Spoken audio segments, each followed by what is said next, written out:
पढ़ी कौ जाए अरिष्ट जोग पे सरी जाइए आम मनकर ठीक अच्छे।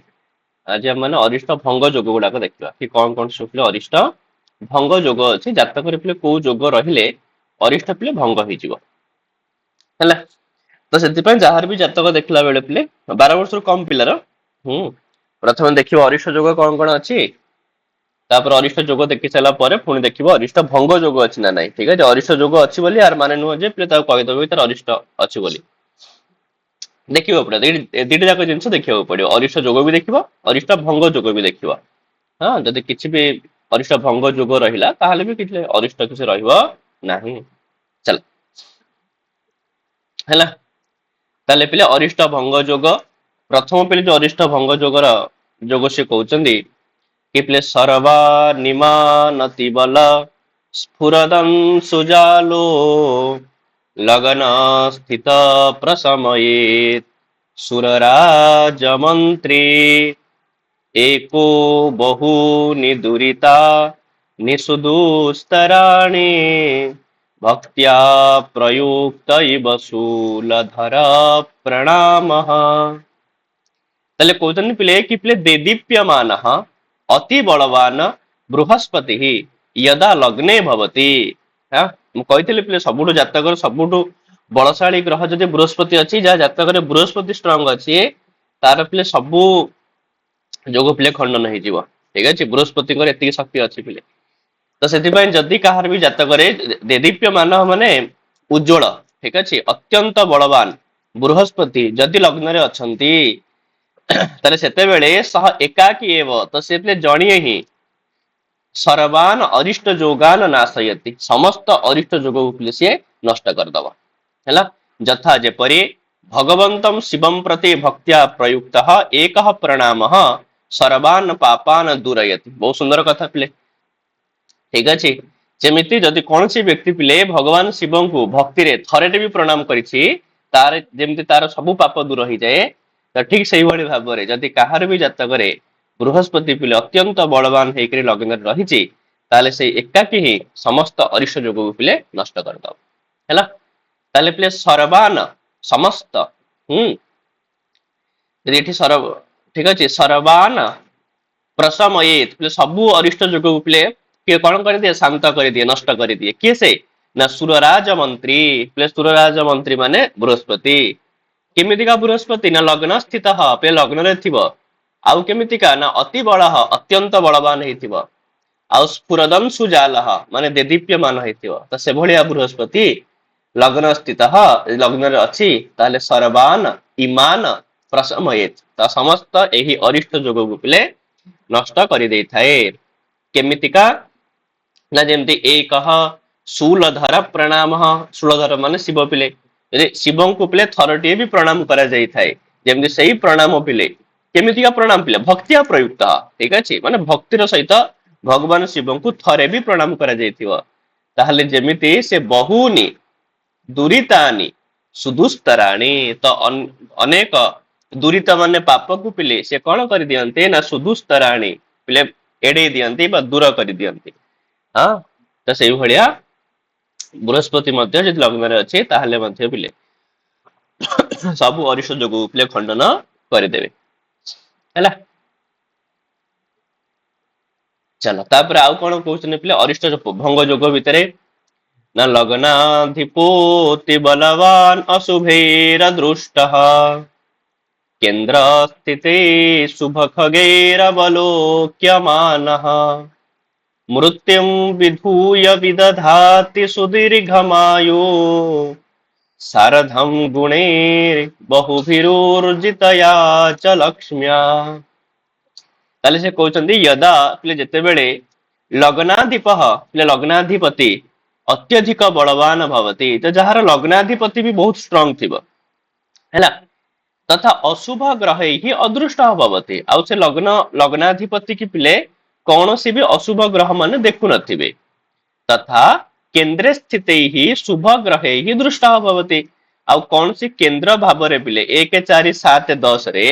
रही शुभ ग्रह द्वारा सी दृष्ट होउथबो माने देखा जाउथबो लग्नाधिपति की शुभ ग्रह माने पिले देखुथिबे तो तदा सेते बेले मध्य पिले शिशो हो अरिष्ट जोगस्य विनाशः भवति। तो शिशुर पिले अरिष्ट जोगर कौन ही थाए ना विनाश ही थाए। तथा सेपरी शिशु तो से जो बालक दीर्घायु होता है, गुणवान होता है, आ उत्तरोत्तर वर्धनशील संपत्तिमान होता है, माने धनवान भी होता है। तने तार संपत्ति पिले उत्तरोत्तर वृद्धि भी हबो हैला जदि लग्नाधिपति पिले स्ट्रांग होता है हैला। तो एक रे तो लग्नाधिपति स्ट्रांग भी हेतिबो, दुई रे पिले अशुभ ग्रह माने केही देखु नथिबे, तीन रे पिले केंद्र रे शुभ ग्रह माने थाइकरी लग्नाधिपति को देखुथिबे, ताहाले पिले शिशुर अरिष्ट जोग विनाश हबो आ से पिले दीर्घायु हबो। ठीक अछि, गुणवान हबो। तो ए सब जिंस पिले हबो। तो से कथा कहला पिले लग्नाधिप जदि लग्नाधिपति पिले अति बलवान अत्यंत बलवान हेकरी अशुभै ही अदृष्ट अशुभ ग्रह माने केही देखु नथिबे आउ केंद्र स्थित ही शुभ खगे ही अवलोक्यमान केंद्र रे थिबा शुभ ग्रह मानक द्वारा से देखा जाउथिबो, ताहले कोन हे थाए पिले ना पिले मृत्यु विधूय विदधाति सुदीर्घमायु। ताले मृत्यु को पिले त्याग करिगिरी से कोन प्रदान करि थाए ना सुदीर्घमायु, सुदीर्घ आयु को पिले प्रदान करि थाए। ताले सेतिके नु सार्धम आहुरी मध्य गुणैरि बहुभिहि माने बहुभिहि गुणैहि सार्धम माने पिले जन्म नै थाए। आ ऊर्जितया लक्ष्मीया, ऊर्जितया माने पिले उत्तरोत्तर वर्धनशील लक्ष्मी माने पिले संपत्ति द्वारा से पिला पिले युक्त हब। ठीक अछि। चला आउ पिले कोन कोन अरिष्ट भंग जोग पिले अछि ना लग्नात् अष्टम वरत्यपि बुध गुरु भार्गव दृकाणगः चंद्रः मृत्युं प्राप्तमपि नरं परिरक्षत्येव निर्व्याजम्। ताले पिले लग्नात् पिले लग्न ठारू अष्टम स्थान रे पिले हां जातक रे पिले अष्टम भाव रे कोन थिबो ना चंद्रः स्थितः अपि काइना नॉर्मली कथा माने पिले षष्ठ अष्टम पढिथिले अरिष्ट जोग रे पिले कि षष्ठ रे अथवा अष्टम रे जे चंद्र रहउची ताले सेटा पिले कोन हेते अरिष्ट जोग हेताए। किंतु ये कहउची हौ अष्टम रे चंद्र थाउ थाइकिरी मध्य जदि सेही चंद्र पिले बुधर दृष्काण रे अथवा बृहस्पतिଙ୍କର दृष्काण रे अथवा शुक्रଙ୍କର दृष्काण रे रहिची ताहले भी शिशुर पिले अरिष्ट जोगर संपूर्णतया खंडनम भवति। तो जातक रे से थाउ पछे अष्टम रे किछि कथा नाही, जदि से पिले बुधर हो कि बृहस्पतिଙ୍କର हो कि शुक्रଙ୍କର दृष्काण रे पिले रहिथिबो ताहले शिशुर पिले अरिष्ट जोगर कोन हबो ना संपूर्णतया खंडनम भवति, संपूर्ण भाव रे पिले खंडन हेइ जिवो हैला। आउ कोन कहउचନ୍ତି पिले ना चंद्रः संपूर्ण तनुः सौम्य रक्षगतः स्थितः शुभस्यांतः प्रकरोति रिष्टभंगम विशेषतः शुक्र संदृष्टः। देखो कहउचନ୍ତି जदि पिले पूर्ण चंद्र कोन हेथिबो ना शुभ ग्रहस्य राशौ भवति, पिले शुभ ग्रहर राशि रे थिबो तथा द्वयोः शुभ ग्रहयोः मध्ये स्थितः भवति आ दीटा शुभ ग्रहर भितरे थिबो मध्ये रे थिबो ताहाले भी पिले अरिष्ट जोगर नाश भवति, ताहाले भी अरिष्ट जोगर पिले नाश होइथाए। जदि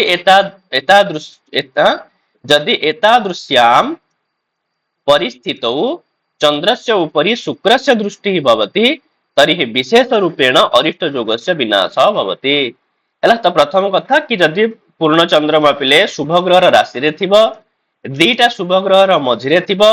ताहाले अरिष्ट जोगर नाश होइथाए। जदि एही भलिया परिस्थिति रे पिले आहुरी मध्य टिके जदि चंद्र उपरे शुक्रଙ୍କର दृष्टि पडुथिबो ताहाले भी पिले विशेष भाव रे अरिष्ट जोगर पिले विनाश होइथाए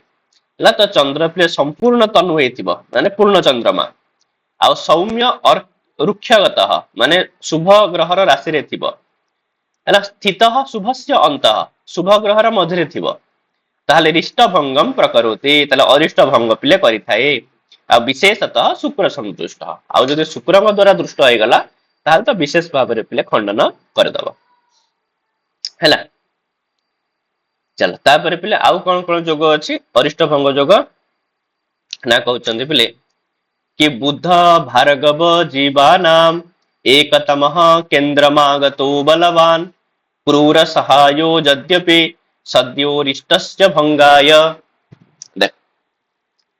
कहउचंदी पिले बुध शुक्र बृहस्पति नाम मध्ये एकः अपि जति बलवान भूत्वा पिले ए तीनोटी भितरु जदि केही जणे भी पिले बलवान हेकिरी केंद्रे भवति केंद्र रे थाए तर्हि सह पाप ग्रहेण जुतः दृष्टः अपि शीघ्रम एव अरिष्ट जोगस्य नाशः भवति। तो बहुत बढ़िया कथा पिले ହେଲା। ତାହେଲେ ସେ ଗ୍ରହ ଯେତେ ପାପ ଗ୍ରହ ଦ୍ୱାରା ଦୃଷ୍ଟ ହେଲେ ବି କିଛି ଅସୁବିଧା ନାହିଁ, ଅରିଷ୍ଟ ଭଙ୍ଗ ପିଲେ ହେଇଯିବ। କିନ୍ତୁ କଣ୍ଡିସନ କଣ ନା ସେ ବୁଧ ହଉ କି ଶୁକ୍ର ହଉ କି ବୃହସ୍ପତି ହଉ ଏମାନଙ୍କ ଭିତରୁ ଯିଏ ବି ବଳବାନ ହେଇଥିବ ହେଲା, ଯଦି ସେମାନେ କିଏ କେନ୍ଦ୍ରରେ ଅଛନ୍ତି ପିଲେ, ଠିକ ଅଛି, ଯଦି କେନ୍ଦ୍ରରେ ଅଛନ୍ତି ତାହେଲେ ପିଲେ ମଧ୍ୟ ସେମାନେ ପାପ ଗ୍ରହ ଦ୍ୱାରା ଯୁକ୍ତ ହୁଅନ୍ତୁ କି ଦୃଷ୍ଟ ହୁଅନ୍ତୁ ତାହେଲେ ବି ଶୀଘ୍ର ପିଲେ ଅରିଷ୍ଟ ଯୋଗର ବିନାଶ ପିଲେ ହେଇଯିବ ହେଲା। ଚାଲ ତାପରେ କଣ କହୁଛନ୍ତି ପିଲେ ନା ରିପୁ ଭବନ ଗତୁ ପିଶସି ଗୁରୁ ଶୀତ ଚନ୍ଦ୍ରାତ୍ମଜ ଦ୍ରେକାଣସ୍ଥ ଗରୁଡ ଇବ ଭୂଗି ଦଷ୍ଟମ ପରିରକ୍ଷତେବ ନିର୍ବ୍ୟାଜମ। କହୁଛି ପିଲେ ପିଲେ ଚନ୍ଦ୍ରମା ଯଦି ଷଷ୍ଠ ଭାବେ ସ୍ଥିତ, ଯଦି ଷଷ୍ଠ ଭାବରେ ଅଛି, ନର୍ମାଲି କଥା ଚନ୍ଦ୍ର ପିଲେ ଷଷ୍ଠ ଭାବରେ ରହିଲେ ଅରିଷ୍ଟ ଯୋଗ ହେଇଥାଏ।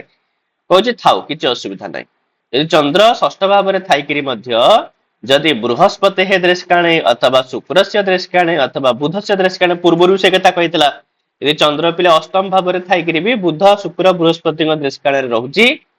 ତାହେଲେ ପିଲେ ସମ୍ପୂର୍ଣ୍ଣତୟା ଅରିଷ୍ଟ ଯୋଗସ୍ୟ ବିନାଶ ଭବତି। ତାହେଲେ ଅରିଷ୍ଟ ଯୋଗର ପିଲେ ସମ୍ପୂର୍ଣ୍ଣ ଭାବରେ ବିନାଶ ହେଇଯିବ। ଯଥା ଗରୁଡ ସର୍ପେଣ ପୀଡିତମ ଜନମ ପରିରକ୍ଷତି,